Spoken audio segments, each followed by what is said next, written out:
Hello everyone, welcome to my class. Today's our topic is reflections of light at spherical surface. यानी जो गोलीय दर्पण होता है उस पर प्रकाश का क्या परावर्तन होता है, कैसे परावर्तन होने के बाद प्रतिबिंब बनता है, हम उसको आज आपको प्रयोग करके दिखाते हैं। सबसे पहले हम ये एक स्पून है, चम्मच है, इससे समझते हैं। ये देखिए, इस चम्मच का एक हिस्सा जो है उभरा हुआ है ना, ऊपर की तरफ उभरा हुआ है, और एक हिस्सा जो है ये दबा हुआ है।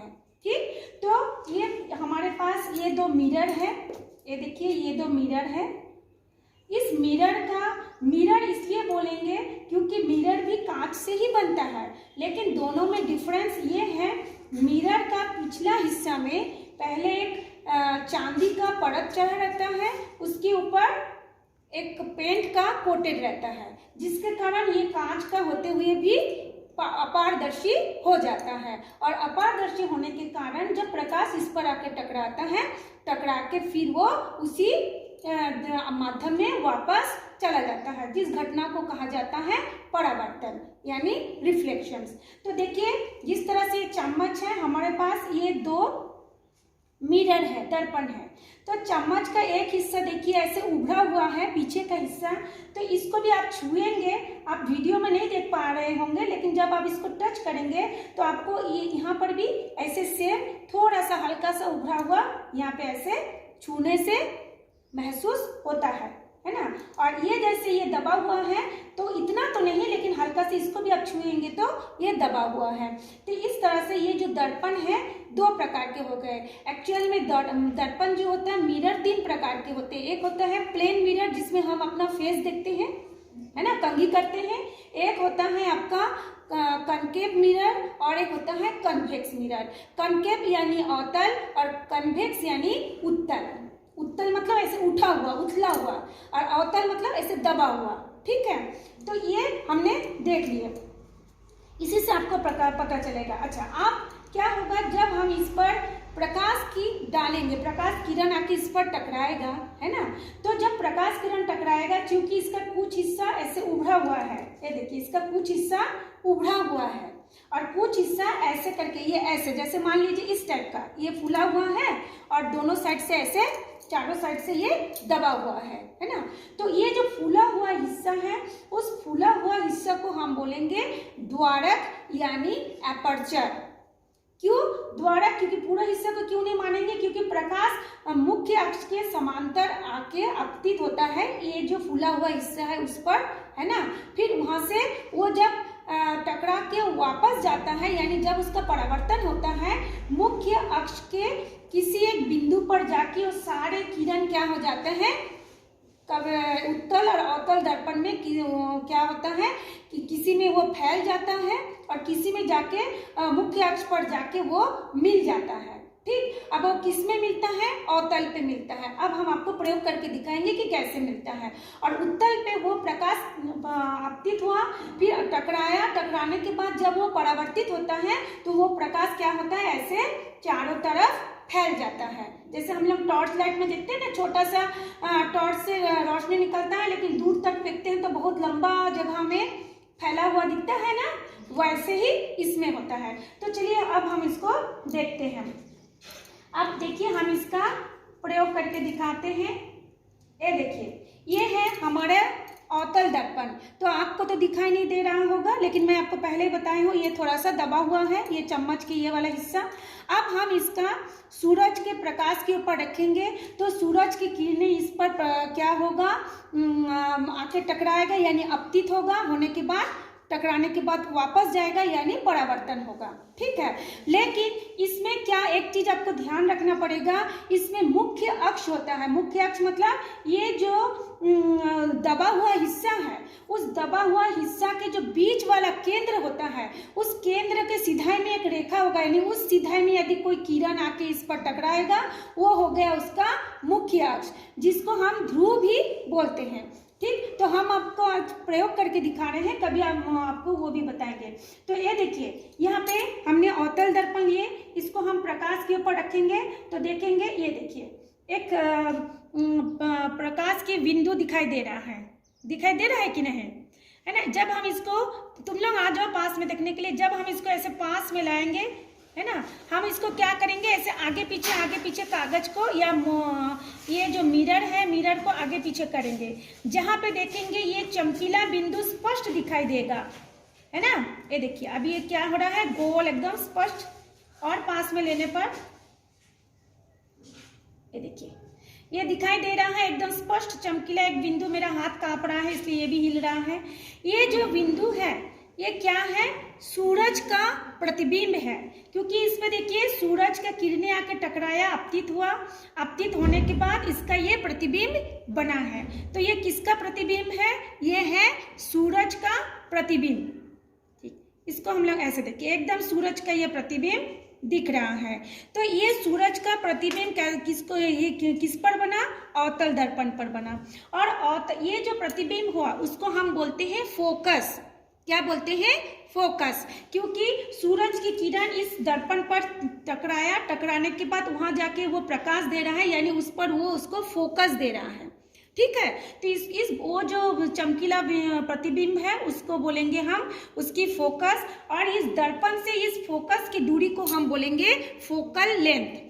क्या बोलेंगे, फोकस दूरी या फोकल लेंथ। ठीक है, तो ये जो प्रतिबिंब हुआ, ये प्रतिबिंब वास्तविक प्रतिबिंब हुआ, यानी इसको हम बोलेंगे रियल इमेज। ठीक है, ये प्रतिबिंब कैसा हुआ, वास्तविक प्रतिबिंब।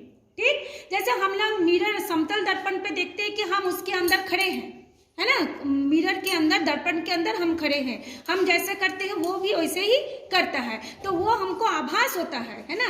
और ये एक्चुअल में ये सूरज का वास्तविक प्रतिबिंब है। यदि आप अभी सूरज की तरफ देखेंगे तो सूरज भी हमको बिल्कुल ऐसा ही चमकीला और ऐसे ही गोल छोटा सा दिखाई देगा। इसको आप लोग आगे पीछे भी खसका के, कागज को भी आगे पीछे खसका सकते हैं, मिरर के भी आप ऐसे आगे पीछे खसका के देखेंगे, ये देखिए एकदम सूरज भी ऐसे ही होगा, आपको सूरज की तरफ देखेंगे तो ऐसे ही दिखेगा। तो ये हो गया हमारा अवतल दर्पण का फोकस लेंथ और फोकस बिंदु, जहाँ पे सूरज का वास्तविक प्रतिबिंब दिखाई दिया। अब हम लोग एक उत्तल दर्पण लेंगे। ये देखिए उत्तल दर्पण, ये ऐसे उभरा हुआ होगा।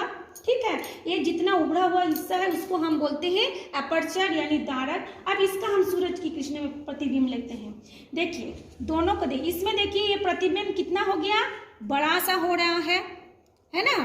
कागज की तरफ देखिए आप लोग, ये प्रतिबिंब कैसा हो रहा है, कितना बड़ा सा दिखाई दे रहा है ना। ये देखिए दिखाई दे रहा है सबको, ये देखिए इसमें भी दिखा, मैं रोशनी में दीवार में दिखा रही हूँ, ये देखिए। लेकिन आप अभी यदि इसके तरफ देखेंगे, क्या बोलते हैं, सूरज की तरफ देखेंगे तो इतना बड़ा सूरज आपको दिखाई नहीं देगा।